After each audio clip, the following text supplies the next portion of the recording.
कैसा यहाँ पर कैंपस लाइफ है, क्या यहाँ का फीस स्ट्रक्चर है, कितनी आपको रैंक चाहिए। वर्ल्ड रैंकिंग में बहुत सारे पैरामीटर्स होते हैं, तो एमएससी में आपका क्या फीस स्ट्रक्चर होगा। कि इस बार आईआईटी कानपुर ने कुछ कोर्सेज को इंट्रोड्यूस किया है जिसमें आप जैम के थ्रू जा सकते हो। नहीं, आफ्टर कंप्लीटिंग एमएससी मुझे तो जॉब करनी है।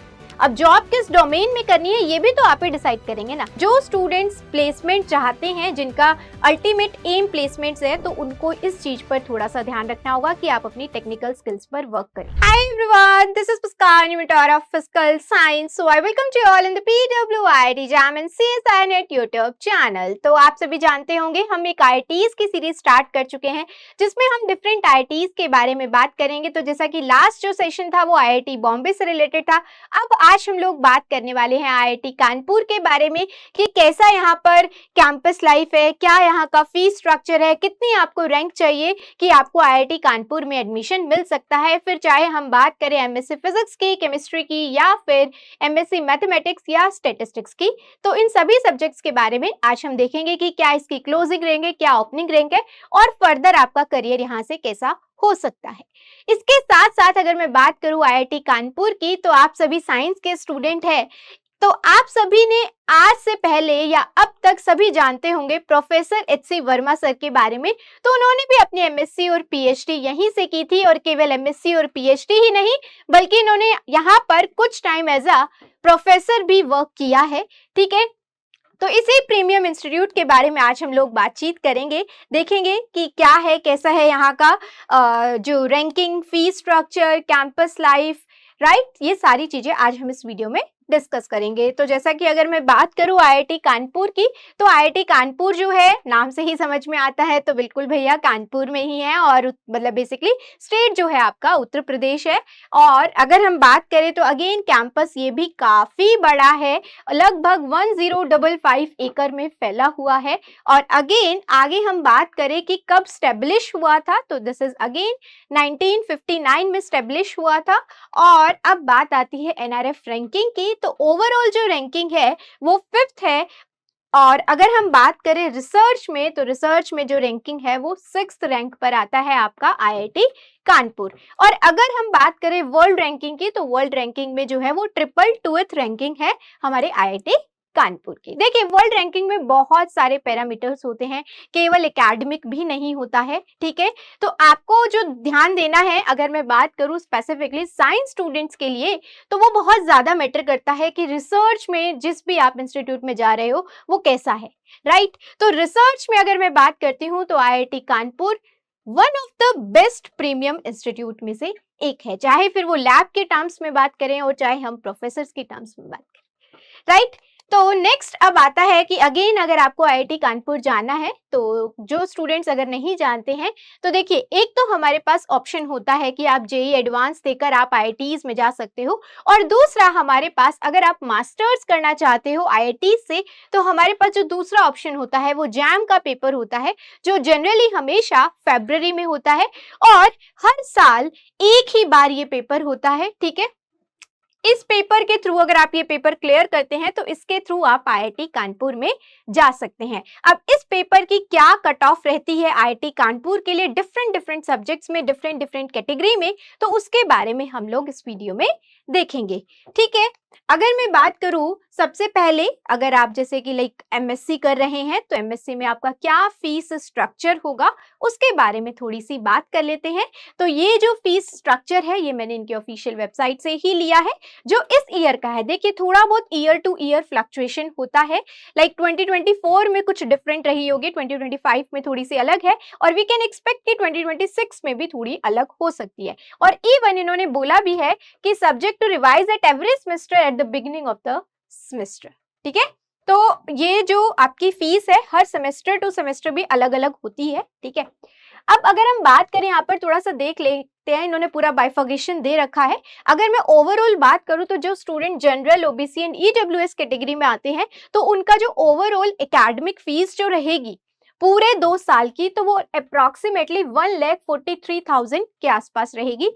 और जो स्टूडेंट एससी और एसटी कैटेगरी में आते हैं उनकी जो ओवरऑल फीस है वो लगभग 1,31,000 के आसपास है।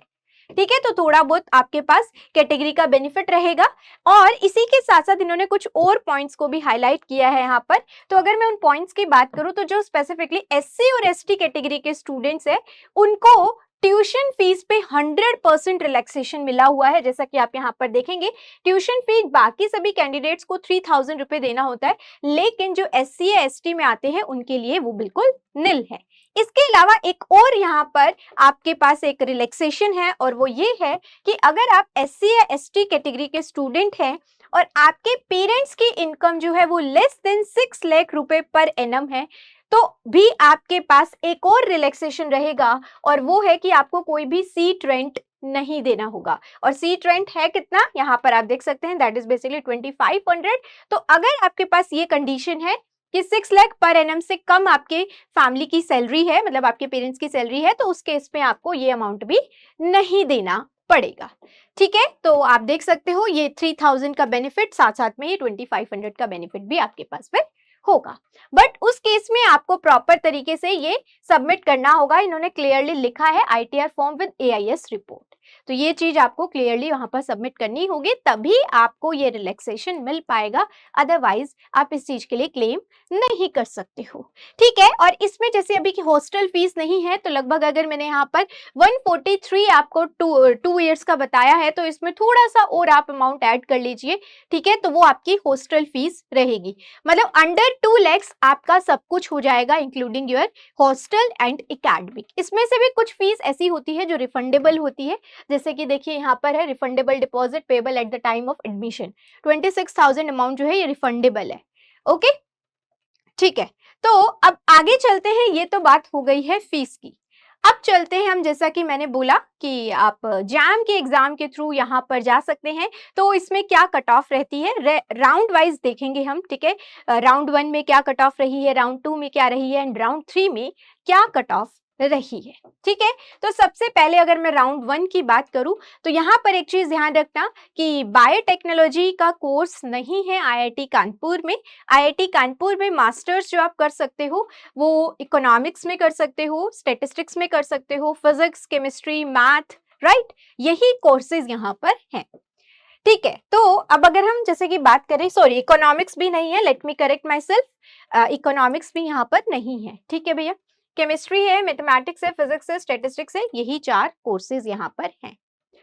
ओके, तो अगर मैं बात करूं केमिस्ट्री की, तो देखो जो मैं अब यहाँ, आप इसमें पूरा लिस्ट मैंने लगाया है, तो आप अपनी कैटेगरी वाइज रैंक इसमें आराम से चेक कर सकते हैं। ठीक है मैं यहाँ पर जनरल की जो ओपनिंग और क्लोजिंग रैंक है उसके बारे में बात कर रही हूँ। कैटेगरी वाइज यहाँ पर सभी कैटेगरी का लिखा हुआ है। तो जैसा कि अगर आप केमिस्ट्री की देखेंगे तो ओपनिंग रैंक जो रही है वो 15 रही है, और क्लोजिंग रैंक लगभग 98 रही है। और सिमिलरली अगर मैथमेटिक्स में अगर आप देखोगे तो ओपनिंग रैंक 37 है और क्लोजिंग रैंक 181 है। अब ऐसा नहीं होता कि 37 से लेके 181 तक सभी स्टूडेंट्स ने आईआईटी कानपुर ऑप्ट किया है, नहीं, इस रैंक के बीच वाले स्टूडेंट्स ने आईआईटी कानपुर को ऑप्ट किया होता है। हो सकता है चाहे 38 जिसकी रैंक है उसने भी आईआईटी कानपुर को ऑप्ट ना किया हो, उसकी जगह कोई और आईआईटीज को ऑप्ट किया होगा। ठीक है, तो ये चीज ध्यान रखना है यहाँ पर। यहाँ फिर नेक्स्ट हमारे पास आता है एमएससी इन फिजिक्स में। तो फिजिक्स में जो ओपनिंग रैंक थी वो 1 रही और क्लोजिंग रैंक जो है वो 72 थी। फिर स्टैटिस्टिक्स में अगर आप देखोगे तो ओपनिंग रैंक जो थी वो 2 थी और क्लोजिंग रैंक जो थी वो 50 थी। और यहाँ पर एक और अच्छी चीज ये है कि यहाँ हमारे पास फिजिक्स के अंदर MSc plus PhD dual degree course भी एक होता है। ठीक है, तो उसमें भी एडमिशन जैम के थ्रू ही होता है, और उसकी अगर आप ओपनिंग रैंक देखेंगे तो 42 एंड क्लोजिंग रैंक जो है वो 124 है। अब यहाँ जैसे कि सेम कोर्स फिजिक्स में है, और इस साल अभी आप लोगों ने अपडेट देख लिया होगा, इस साल आईआईटी कानपुर ने केमिस्ट्री में भी ये सेम कोर्स इंट्रोड्यूस किया है, MSc PhD dual degree in chemistry. ठीक है, इसके अलावा 1-2 कोर्सेज और इंट्रोड्यूस किए हैं, उसके बारे में मैं आपको आगे बताऊंगी भी। सिमिलरली अगर हम बात करें राउंड 2 के बारे में, तो राउंड 2 में केमिस्ट्री के जो जनरल में ओपनिंग रैंक रही है वो 15 है और क्लोजिंग रैंक 113 है। और सिमिलरली मैथमेटिक्स में 37 रही है और 209 रही है क्लोजिंग रैंक।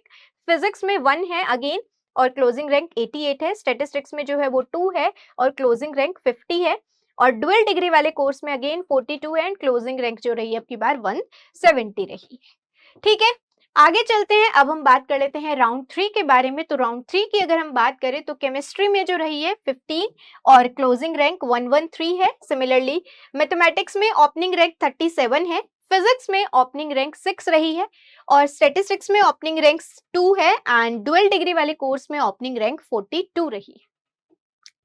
अब अगर हम बात करें राउंड 4 की, तो राउंड 4 में अगर आप देखेंगे तो केमिस्ट्री में अगेन ओपनिंग रैंक 15 है, मैथमेटिक्स में 37 रही है, फिजिक्स में अगेन 6 है, ठीक है, और स्टैटिस्टिक्स में 2 है and again dual degree course में 42 रही है आपकी ओपनिंग रैंक। इंपॉर्टेंस किस चीज की है, क्लोजिंग रैंक की, कहां तक एडमिशन गया है, ठीक है। और ये थोड़ा बहुत फ्लक्चुएट होता रहता है, वही है, हर बार स्टूडेंट टू स्टूडेंट वेरी करता है कि कौन सा स्टूडेंट किस इंस्टीट्यूट को ऑप्ट करना चाहता है। हो सकता है इस बार जिसका लाइक फिजिक्स में रैंक 1 आया है उसने ना तो आईआईटी बॉम्बे को ऑप्ट किया हो, ना ही आईआईटी कानपुर को ऑप्ट किया हो, इसकी जगह उन्होंने ऑप्ट किया है like let's say IISc Bangalore opt किया है। तो ये स्टूडेंट टू स्टूडेंट वेरी करता है। हो सकता है जो नेक्स्ट ईयर जो स्टूडेंट होगा जिसकी ऑल इंडिया रैंक 1 होगी, वो हो सकता है वो आईआईटी बॉम्बे को ऑप्ट करे। तो ये थोड़ा बहुत फ्लक्चुएशन ये पॉसिबल है, बस यहाँ से एक हमें रफ एस्टिमेट लग जा रहा है कि हाँ इतनी रैंक तक एडमिशन हो जाता है, ठीक है। अब ये यहाँ पर सभी आईआईटीज में नहीं होता है, यहाँ आईआईटी कानपुर में इस बार एक और एडिशनल राउंड हुआ था, राउंड 5 बेसिकली, और इसमें अगर आप देखोगे तो अगेन केमिस्ट्री की ओपनिंग रैंक तो 15 ही है, क्लोजिंग रैंक यहाँ पर 129 तक गई है, और मैथमेटिक्स में 58 है और क्लोजिंग रैंक 264 रही है, फिजिक्स में ओपनिंग रैंक 25 रही है और क्लोजिंग रैंक 133 रही है, और स्टैटिस्टिक्स में 9 एंड क्लोजिंग रैंक इज 64, और डुअल डिग्री वाले कोर्स में अगेन 42 एंड 177 यहाँ पर इसकी क्लोजिंग रैंक रही है। तो जैसा कि मैंने अभी आपको बताया कि इस बार आईआईटी कानपुर ने कुछ कोर्सेज को इंट्रोड्यूस किया है जिसमें आप जैम के थ्रू जा सकते हो। तो जैसा कि यहाँ पर एमएससी इकोनॉमिक्स है, राइट। तो पहले तक एमएससी इकोनॉमिक्स में नहीं होती थी, बट ये कोर्स अब इंट्रोड्यूस कर दिया गया है। तो ये एक अच्छी चीज है इकोनॉमिक्स वाले स्टूडेंट्स के लिए जो इकोनॉमिक्स में एग्जाम अपीयर करेंगे। और दूसरा जो यहाँ पर एक कोर्स इंट्रोड्यूस किया गया है वो है MSc PhD dual degree chemistry. तो ये उन स्टूडेंट के लिए बेनिफिशियल होता है जो पीएचडी के लिए बिल्कुल डेडिकेटेड होते हैं, बिल्कुल स्टार्टिंग से प्लान है कि हमें रिसर्च में ही जाना है, तो उनके लिए ये वाले कोर्सेज बहुत हेल्पफुल रहते हैं क्योंकि टाइम भी थोड़ा बचता है आप लोगों का, राइट। और अगर हम बात करें इसके अलावा एक और कोर्स यहाँ पर इंट्रोड्यूस किया गया है और वो है integrated PhD in sustainable energy engineering, ठीक है। तो इसमें भी आपका जैम के थ्रू एडमिशन होगा। आईआईटी बॉम्बे में तो ये कोर्स ऑलरेडी है, राइट, अब यहाँ पर भी इंट्रोड्यूस हो गया है। ये टाइम देखिए मिनिमम मेंशन किया गया है, बाकी लाइक पीएचडी जहाँ पर वर्ड ऐड हो जाता है आपके ऊपर भी बहुत ज्यादा डिपेंड करेगा कि आप अपना वर्क कितना स्पीडली कर रहे हैं और कितना सही तरीके से कर रहे हैं, उस पर भी आपके टाइम का बहुत ज्यादा डिपेंड करता है। तो यहाँ पर मिनिमम जो टाइम दिया गया है वो 6 ईयर्स तो है ही, ठीक है। तो अब चलते हैं आगे और अब हम लोग बात कर लेते हैं प्लेसमेंट्स के बारे में। देखिए ये इंपॉर्टेंट पॉइंट है और बहुत ध्यान से मेरी बात को सुनना। आईआईटी बॉम्बे में जैसे उन्होंने अपना पूरा स्टैटिस्टिक्स दिया है कि लाइक इतने स्टूडेंट्स ने पार्टिसिपेट किया, इतने स्टूडेंट उसमें सेलेक्ट हुए, इस तरीके से आईआईटी कानपुर ने अपना पर्टिकुलर डेटा तो रिवील नहीं किया हुआ है कि कितने स्टूडेंट्स कहाँ पर सेलेक्ट हुए, ठीक है। और ना ही ऐसे पर्टिकुलर उन्होंने बताया है कि फिजिक्स में कौन से स्टूडेंट है जिनके लिए कुछ कंपनीज विजिट किया या केमिस्ट्री में या मैथमेटिक्स में। लेकिन देखो प्लेसमेंट के बारे में जानने से पहले आप लोगों को अपना एक माइंडसेट जरूर क्लियर करना होगा कि आपको आगे करना क्या है। अगर आप ये सोचते हैं कि आप एमएससी के लास्ट सेमेस्टर में ये चीज डिसाइड करेंगे तो it can be painful for you, right. तो इसीलिए बेटर है जब आपको ये पता चल गया है, आपका एग्जाम क्लियर हो गया है, आपका एमएससी का फर्स्ट सेमेस्टर जिस दिन स्टार्ट हो जाता है तभी से आपको इस चीज के बारे में एक्सप्लोर करना है कि मैं क्या कर सकता हूं या मुझे क्या करना है, ठीक है। तो ये चीज आपको क्लियर होनी चाहिए, तभी आप ड्यूरिंग एमएससी अपनी उस चीज पर काम कर पाओगे। लेट्स से अगर मैंने कहा कि आपने एमएससी फिजिक्स में किया है या एमएससी मैथमेटिक्स में किया है, एमएससी केमिस्ट्री में किया है, अब आप चाहते हो पीएचडी करना, तो आपको उसी के अकॉर्डिंग आगे प्रोसीड करना है अपने 2 सालों में, ठीक है। अगर आप चाहते हो कि अगर नहीं आफ्टर कंप्लीटिंग एमएससी मुझे तो जॉब करनी है, अब जॉब किस डोमेन में करनी है ये भी तो आप ही डिसाइड करेंगे ना। अब वहां पर प्रोफेसर तो ये नहीं बताएंगे कि आप ये जॉब कर लीजिए, आपके लिए ये सुटेबल है, आपके लिए ये सुटेबल है, नहीं, ये आप ही को ढूंढना है, ये आप ही को एक्सप्लोर करना है कि आप किस में जाना चाहते हो। तो बहुत सारे स्टूडेंट्स ऐसे होते हैं जो कॉर्पोरेट में जाना चाहते हैं, कुछ ऐसे होते हैं जो टीचिंग में जाना चाहते हैं, और कुछ स्टूडेंट्स ऐसे होते हैं जो रिसर्च में जाना चाहते हैं। तो यहाँ पर स्टूडेंट टू स्टूडेंट बहुत ज़्यादा वेरी करता है। तो इसीलिए मैंने यहाँ दोनों चीज को लिखा है, या तो प्लेसमेंट या पीएचडी, दोनों में से आपको चूज करना है। अब आपको करना क्या है? अब देखो, हम अगर बात करें, जब हमने एमएससी साइंस फील्ड में की होती है तो हमारे पास बहुत सारे ऑप्शंस होते हैं, उसमें से कुछ मैंने यहाँ पर मेंशन किए हैं। जैसे कि आप as a research scientist join कर सकते हो, राइट। दूसरा, हम एज अ डेटा साइंटिस्ट भी ज्वाइन कर सकते हैं, और डेटा एनालिस्ट भी एक हमारे पास ऑप्शन होता है। बट इनके लिए कुछ चीजें आपको एड ऑन करनी पड़ेगी, वो भी मैं बताऊंगी। और इसके अलावा एडटेक एजुकेटर, ये तो आप कर ही सकते हो, बट ये तभी करना जब आप इंटरेस्टेड हैं इस फील्ड में। ठीक है। अब जैसा कि मैंने बोला कि यहाँ पर डेटा साइंटिस्ट या डेटा एनालिस्ट, इसके अलावा इवन अगर आपको इंटरेस्ट है कि सॉफ्टवेयर इंजीनियर की डायरेक्शन में अगर आपको जाना है, तो वो भी आप कर सकते हो, क्योंकि आईआईटीज में हमारे पास ऑप्शन होता है ओपन इलेक्टिव कोर्सेज का। तो आप चाहते हो तो उसी ही सब्जेक्ट से रिलेटेड आप अपना ओपन इलेक्टिव कोर्स जो सब्जेक्ट है वो सेलेक्ट करें। दूसरी जो चीज आप कर कर सकते हो वो ये है कि आप अपनी एमएससी के साथ साथ अपनी टेक्निकल स्किल्स को भी थोड़ा सा एनहांस करें। अब टेक्निकल स्किल्स में क्या क्या आता है, जैसे कि आपको C++ लैंग्वेज है, राइट, एक्सेल, एडवांस एक्सेल है, या एसक्यूएल है, ये सारी चीजें आपको आनी चाहिए। तो कंपनी कभी इस तरीके से बाइफर्गेट नहीं करेगी, हम मतलब हमेशा, कि भाई आपने बीटेक नहीं किया है तो आपका सिलेक्शन नहीं होगा, ऐसा नहीं होता है। तो आप भी उन जब जो टेक्निकल कंपनीज होती हैं, लाइक माइक्रोसॉफ्ट है, गूगल है, ये सब विजिट करते हैं आईआईटी कानपुर में, तो उनके प्लेसमेंट में आप लोग भी बैठ सकते हो। बट उसकी कंडीशंस क्या रहेगी, आपके पास ये टेक्निकल स्किल्स होनी चाहिए। ठीक है। और दूसरी चीज, जैसा कि हमारे पास हमेशा ऑप्शन रहता है पीएचडी का, और आईआईटीज में एक बहुत अच्छी बात होती है कि लेट्स से अगर आपने आईआईटीज का एक पर्टिकुलर क्राइटेरिया है कि आपको 8 सीजीपीए मेंटेन रखना है, तो अगर आपने अपना ओवरऑल 2 इयर्स में 8 सीजीपीए मेंटेन किया, तो विदाउट एनी फर्दर एंट्रेंस और विदाउट एनी फर्दर एग्जाम आप वहीं पर ही अपना पीएचडी कंटिन्यू कर सकते हो। आपको एक वहां इंटरव्यू जरूर क्रैक करना होगा। तो वो एक ऑप्शन होता है, और जनरली आईआईटी कानपुर से मैक्सिमम स्टूडेंट्स पीएचडी को ही ऑप्ट करते हैं। बट जो स्टूडेंट्स प्लेसमेंट चाहते हैं, जिनका अल्टीमेट एम प्लेसमेंट्स है, तो उनको इस चीज पर थोड़ा सा ध्यान रखना होगा कि आप अपनी टेक्निकल स्किल्स पर वर्क करें।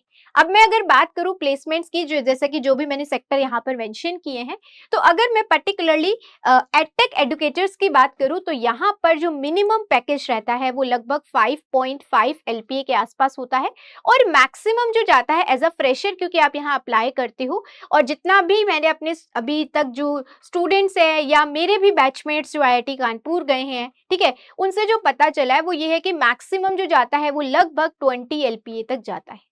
ठीक है। उसमें वो देखिए, हमेशा कुछ स्पेशल केसेस होते हैं, राइट।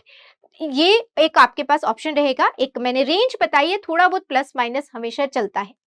दूसरी बात, अगर मैं बात करूं कि अगर आप कॉर्पोरेट में जाते हैं, एज अ सॉफ्टवेयर इंजीनियर जा रहे हैं, as a data analyst, as a data scientist अगर आप जाते हैं, तो यहाँ पर जो लिमिट है, वैसे कोई लिमिट है नहीं, बट मिनिमम जो है वो लगभग 6 LPA होता है, और एक्सट्रीम की कोई लिमिट नहीं है। Extreme is totally depend upon you as well as जो भी आपके सामने आपका रिक्रूटर है उसके ऊपर डिपेंड करेगा।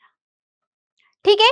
तो ये चीजें, और अगर मैं बात करूं प्लेसमेंट्स की, तो एमएससी जो स्टैटिस्टिक्स में करते हैं, एमएससी मैथमेटिक्स में जो करते हैं, आईआईटी कानपुर का जो मैंने डेटा देखा है, उसमें इन दोनों में बहुत अच्छी प्लेसमेंट्स है।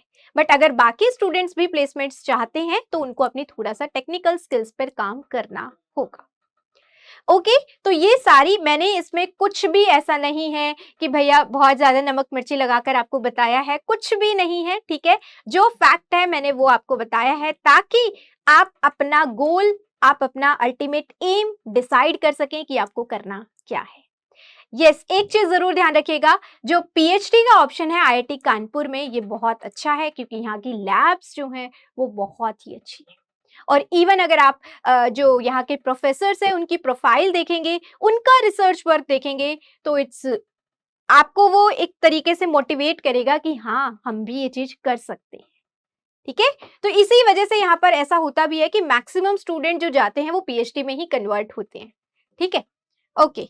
इसके अलावा जैसे हम बाकी जब आप अगर आईआईटी कानपुर जाते हो तो यहाँ का एकेडमिक्स बहुत अच्छा है, राइट? तो यहाँ हाई प्रोबेबिलिटी रहती है जो अदर लाइक रिसर्च साइंटिस्ट जैसे मैंने लिखा है, या रिसर्च एसोसिएट भी आप डिफरेंट डिफरेंट लैब में ज्वाइन कर सकते हो, ठीक है? लाइक बार्क है या फिर डीआरडीओ है, तो यहाँ पर एज अ साइंटिस्ट पोस्ट की जो वैकेंसी निकलती है, आपके एकेडमिक्स इतने स्ट्रांग हो जाते हैं कि वो इंटरव्यूज क्रैक करना थोड़ा सा आपके लिए आसान हो जाता है, ठीक है? क्योंकि यहाँ पर जब लाइक आप एमएससी में जाओगे तो वहां पर हर कुछ वीक मतलब हर कुछ डेज में या वीकली क्विजेज होना, टेस्ट होना, वो आपके माइंड को इतना शार्प बना देंगे। तो एकेडमिक्स में तो मतलब बहुत ही टॉप नॉच इंस्टीट्यूट है, ठीक है? अब बाकी मैटर करता है कि आप अपनी स्किल्स पर किस तरीके से काम करते हैं। अब बात कर लेते हैं थोड़ा सा कैंपस के बारे में, और उसमें सबसे पहले एज यूजुअल स्टूडेंट्स के लिए लाइब्रेरी ही आती है। तो ये है हमारी आईआईटी कानपुर की पीके केलकर लाइब्रेरी, ठीक है? अब अगर मैं इस लाइब्रेरी की भी बात करूं तो लाइब्रेरी में बहुत सारी अच्छी फैसिलिटीज आपको मिलेंगी। अब उसमें से अगर मैं बुक्स की ही थोड़ी सी बात कर लूं, लाइक जैसे कि आप यहाँ पर देख सकते हैं, लगभग 2,23,000 प्लस बुक्स यहाँ पर अवेलेबल है, और बहुत सारी ई बुक्स भी है 35,000 के आसपास, और ई जर्नल्स भी हैं आपके पास 16,000 प्लस। और इवन जो स्टूडेंट्स रिसर्च पेपर्स लिखते हैं तो उनको कुछ कुछ टूल्स की रिक्वायरमेंट होती है, वो टूल्स भी आप वहां पर एक्सेस कर सकते हैं। तो फैसिलिटीज आपके पास लाइब्रेरी में बहुत सारी है, जैसा कि आप देख सकते हैं, ये रीडिंग हॉल है जहां पर स्टूडेंट्स अपनी पढ़ाई कर रहे हैं, अपना काम कर रहे हैं, जो भी उनका रिलेटेड वर्क है, ठीक है? अब आगे हम बात कर लेते हैं थोड़ा सा लैब्स के बारे में। जैसा कि मैंने आपको बोला, यहाँ की लैब्स बहुत ही अच्छी है, राइट? तो ये कुछ लैब्स की इमेजेस थी। अब आगे हम चलते हैं, नेक्स्ट बात कर लेते हैं स्पोर्ट्स के बारे में। तो स्पोर्ट्स में भी अगेन काफी सारे स्पोर्ट्स, काफी सारे गेम्स है जो जिनकी फैसिलिटीज यहाँ पर अवेलेबल है, चाहे फिर वो बात बैडमिंटन की हो या फिर क्रिकेट की हो, फुटबॉल की हो, हॉकी की हो या टेनिस। ये सारे स्पोर्ट्स के लिए आपके पास वहां पर फैसिलिटीज अवेलेबल है। ये सारे स्पोर्ट्स आप वहां पर जिसका जिसमें इंटरेस्ट है उसको कंटिन्यू कर सकते हो। कुछ ये आपका स्पोर्ट्स कॉम्प्लेक्स है वो इस टाइप का वहां पर दिखेगा, ठीक है? आगे चलते हैं और अब हम लोग बात कर लेते हैं हॉस्टल्स के बारे में। तो लगभग यहाँ पर जो हॉस्टल्स का काउंट है वो लगभग 13 हॉस्टल्स हैं, ठीक है? उसमें 11 हॉस्टल्स जो हैं वो बॉयज के हैं और जो 2 हॉस्टल्स है वो गर्ल्स के हैं। अगेन हॉस्टल में भी आपको सारी बेसिक फैसिलिटीज यहाँ पर भी मिलेगी, और इवन हॉस्टल्स में भी सेपरेटली रीडिंग रूम अवेलेबल है, ठीक है? जैसे कि आपके पास लाइब्रेरी में भी है और हॉस्टल्स में भी सेपरेट रीडिंग रूम यहाँ पर अवेलेबल है, और मेस वगैरह सब चीजें आपको हॉस्टल में मिलेगी। तो ये कुछ एक हॉस्टल की इमेज है, हॉल ऑफ रेजिडेंस 2। यहाँ पर जैसे हॉस्टल की जो नेमिंग है वो हॉल 1, हॉल 2, हॉल 3 इस तरीके से नेमिंग है, ठीक है? आगे चलते हैं और अब हम लोग बात कर लेते हैं फेस्ट के बारे में, ठीक है? तो ये स्टूडेंट फ्रेंडली जिसका सबसे ज्यादा स्टूडेंट्स वेट करते हैं, ठीक है? तो उसके बारे में अगर मैं बात करूं तो यहाँ पर 3 डिफरेंट काइंड ऑफ फेस्ट होते हैं। एक कल्चरल फेस्ट होता है, एक टेक फेस्ट होता है जैसे आईआईटी बॉम्बे में भी होता है, और एक अगेन स्पोर्ट्स का भी फेस्ट होता है, ठीक है? तो अगर मैं बात करूं कल्चरल फेस्ट, तो हर जगह के अपने फेस्ट का एक पर्टिकुलर नाम होता है। तो यहाँ पर जो है वो है बेसिकली अतरंगनी, यहाँ का जो कल्चरल फेस्ट है, राइट? और हर साल होता है। अगेन यहाँ पर भी बहुत सारी एक्टिविटीज होती है जिसमें स्टूडेंट्स पार्ट करते हैं, और ये इवेंट्स जो होते हैं ना, ये आपके कनेक्शंस को बिल्ड करते हैं, आपके कॉन्फिडेंस को बूस्ट करते हैं, जो अल्टीमेट आगे चल के आपकी पर्सनालिटी को ग्रो करते हैं, आपकी लाइफ में एक पॉजिटिव पॉइंट एड ऑन करते हैं। कॉलेज का यही एक इम्पॉर्टेंट रोल होता है स्टूडेंट की लाइफ में, जो हम हमेशा डरे सहमे रहते हैं। जब आप कॉलेज में जाते हो, जब आपको बहुत सारी चीजें दिखती हैं, एक्सप्लोर करते हो, स्टूडेंट से इंटरैक्ट करते हो, टीचर्स से इंटरैक्ट करते हो, सीनियर से इंटरैक्ट करते हो, तो आपके अंदर एक डिफरेंट काइंड ऑफ कॉन्फिडेंस आता है, और जो आपकी पर्सनैलिटी में दिखता है, और वो कहीं ना कहीं आपको इन जॉब्स में भी आपकी हेल्प करता है, एज वेल एज ओवरऑल भी आपको एक पॉजिटिव पॉइंट आपकी लाइफ में ऐड करके जाता है, ठीक है? तो सिमिलरली यहाँ पर जैसा कि मैंने बोला, एक टेक फेस्ट भी होता है, ठीक है? और ये जो एक इमेज है ये टेक फेस्ट की ही है। बेसिकली ये क्या है, आर्मी रोबोट है। तो यहाँ पर भी अगेन वही बहुत सारे स्टूडेंट्स पार्ट लेते हैं इसमें भी, ठीक है? तो इस ये कुछ फेस्ट है, इसके अलावा एक स्पोर्ट्स फेस्ट भी होता है, जिसमें बहुत सारे गेम्स जो हैं वो खेले जाते हैं, स्टूडेंट्स पार्टिसिपेट करते हैं। तो ये ऑप्शंस आपके पास भी रहेंगे, अपॉर्च्युनिटीज़ आपके पास भी रहेगी। तो जो भी स्टूडेंट जिस भी चीज़ में इंटरेस्टेड है, उस चीज़ को अपने पर्टिकुलर इंस्टीट्यूट में जाके कैरी फॉरवर्ड कर सकते हो, क्योंकि एकेडमिक्स के साथ अगेन ये चीज़ें बहुत ज़्यादा इम्पोर्टेंट होती हैं, राइट? एंड तो ये कुछ था। अब आईआईटी कानपुर अगर जाना है तो बस कमर कस लो भाई, तैयारी करते रहो अच्छे से। और देखिए, एक तो आपके पास जैम का एग्जाम है ही, लेटर ऑन अगर आगे आप जाके गेट का एग्जाम भी देते हो तो उससे भी अगेन आप आईआईटीज में जा सकते हैं। बट अभी आपको जैम पर ही फोकस करना है और उसकी अच्छे से तैयारी करनी है। फिर ऐसा होना चाहिए, आपकी रैंक इस तरीके की होनी चाहिए कि आपको ये ना सोचना पड़े कि भाई इसमें हो सकता है क्या, या इसमें हो सकता है। इसकी जगह आपका अप्रोच ये होना चाहिए, मुझे तो ये भी मिल जाएगा, ये भी मिल जाएगा और ये भी मिल जाएगा। तो इस तरीके से आप अपनी तैयारी को करिए, ठीक है? बस अपना बेस्ट दीजिए, बाकी तो क्या होगा क्या नहीं वो तो भगवान जानते हैं, राइट? बस अपनी तरफ से अच्छे तरीके से तैयारी करते रहिए। So all the very best, मिलते हैं नेक्स्ट वीडियो में। बाकी आप कमेंट सेक्शन में बताना जरूर कि अब नेक्स्ट वीडियो कौन सी आईआईटीज के बारे में आप जानना चाहते हैं। Thank you so much.